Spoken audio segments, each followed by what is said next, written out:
Welcome back to another video on astrology. In this video, I'm going to talk to you about the positive and the negative signs, or the male and female signs in the horoscope.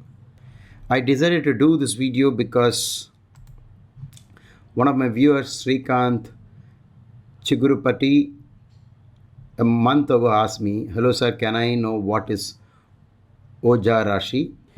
So here you see that I've already placed the positive sign on Aries and the negative sign on Taurus. Now the first sign is positive and male. The positive and the negative signs always alternate. So let's copy this here. This is a positive sign and this is a negative sign. And let's do the same thing.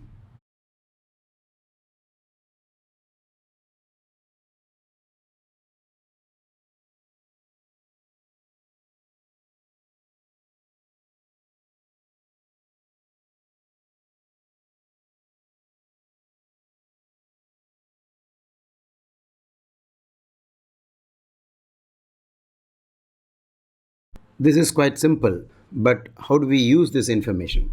That is the complex side of astrology. But the point is that once you know, then it is up to you to use it to the best of your abilities. One important aspect is that the positive can be related to the masculine nature of something, and the negative side could be related to the feminine sign of something. It's not that negative means the feminine energy is negative. It is just a way of expressing the same energy, like in electricity, positive and negative. They both have the same energies.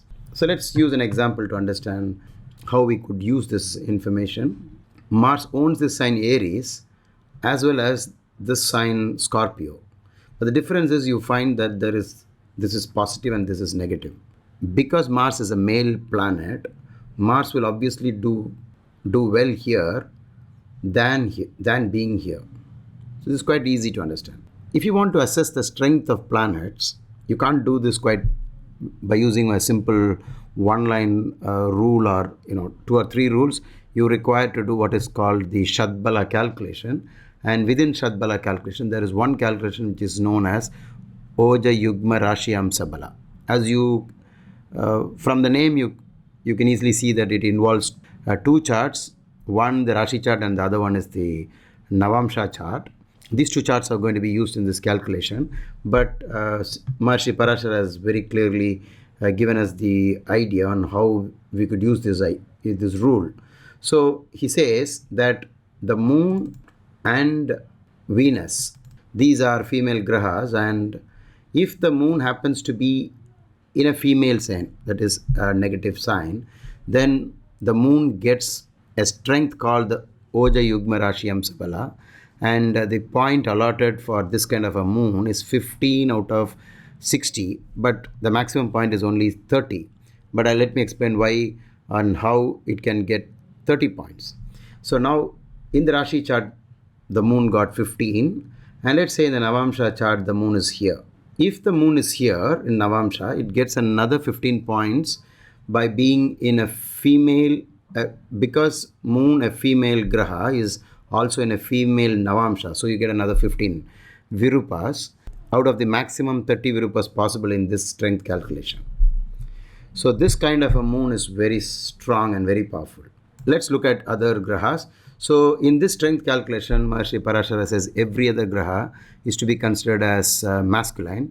But somewhere else he has already said that Saturn and Mercury aren't truly masculine, but we will not discuss that here, because in this type of strength calculation, Saturn and Mercury have been declared as being a male planet. So let's take an example. If Saturn is in this sign, which is a positive sign, and so here Saturn does very well because it's also a Mula Trikona. So this Saturn is quite strong when compared to this Saturn, because this Saturn is in a negative sign and this is a positive planet. Suppose, let's say, the person also has in Navamsha Saturn is also in the same place, in which case the Ohja Yugma Rashi Amsa Bala will be 0 out of a possible 30. Let's say if in a horoscope you find many of the male planets occupying the male signs, like let's say something like this, and I'm just giving an example. In this calculation, Rahu and Ketu have not been assigned any role, so we will leave Rahu and Ketu as it is. But let's look at this, and let's say maybe Mercury is can't be here because the Sun is here. So let's maybe place it here. When you look at this chart, you find many of the male planets are in male signs. So this person would exhibit more of the masculine qualities in terms of, let's say, aggressive nature or physical strength, many of the things that are normally attributed to the male. So even if a lady has a combination like this, you will find that the person is more masculine in nature. The converse also works. If these male planets, most of the male planets are placed in female signs, then the person would exhibit more of the feminine qualities.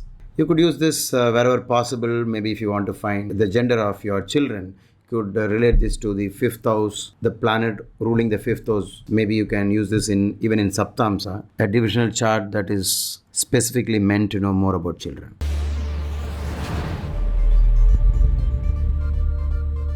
We have come to the end of this video. In case you have any doubts, please type them out in the comment section, and whenever I find the time, I'll answer them for you. And see you soon in my next video.